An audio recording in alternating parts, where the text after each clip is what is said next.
Hello, everyone. Welcome to Boondock Duane's RV Show. Welcome. Hope you're having a good day. This is another video I'm doing today. This is number 2 today. This kind of pertains to Brinkley. I've seen it on several other manufacturers, several other brands. Has to do with having a B&B Nautilus or a Nautilus type water station, and the vent valves, any venting valves, any venting tubes for your fresh tank. Really quick, I would like to ask you to subscribe and like if you actually like it. If you don't, well, feel free to move on. Next, my social media. We have Boondock Duane's RV on Instagram. We have Boondock Duane's RV Show, Facebook. And then, of course, this is kind of silly because you're already here on YouTube and you're watching and you see. I know it's silly, but Boondock Duane's RV Show, shocking. And then the new thing, of course, is I have my Boondock Duane's RVshow.com, which has my blog space. And, of course, I'll be starting the blog on June 8th when I actually am traveling and doing a blog.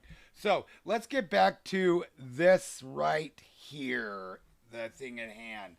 So this is a Brinkley Z3100. All the Brinkleys have it. I have seen this like model type setup on other RVs. Again, if you have an atmospheric fill, like you open your little door and you just stick your hose in the hole, you'll notice there's a little tiny vent port right there, and that's why this doesn't really pertain to you, but it does to us because of this. So this is a Z3100, even the G's have it.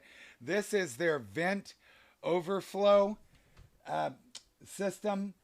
You can notice how low that fitting is that comes out of the freshwater tank. Here lies the problem. When you're filling this and it overflows, one of the things that can happen is you can create an actual siphon, and it'll siphon off about 10 to 12 gallons of water in our Brinkleys right there. And that does that through the floor right here where these two PEX tubes are.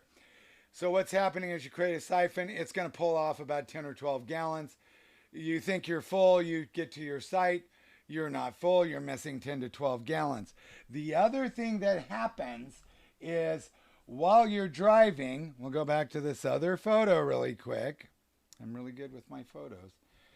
So what happens if it didn't create a siphon, you didn't siphon off 10 to 12 gallons, when you start driving, the water moving back and forth in the tank goes right out the two tubes and right on the roadway. So you show up to Boondock or dry camp and you're missing about 10 to 12 gallons. I want that 10 to 12 gallons. I need that 10 to 12 gallons. If you're watching my other video that I just did this morning, that's going to show how we pull from that gate valve right there with a 3/4 inch hose. So be sure to watch that. So my modification for all this is this.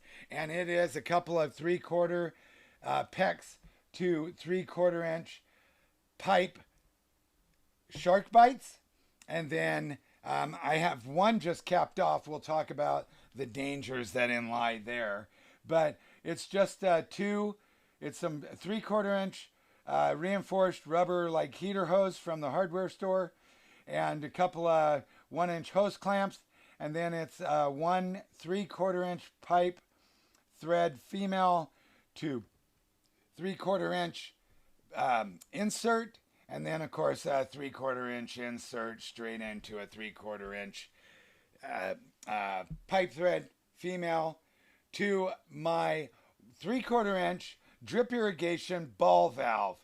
And that is a true irrigation ball valve. And it is atmospheric, so it vents to atmospheric while you're using your tank.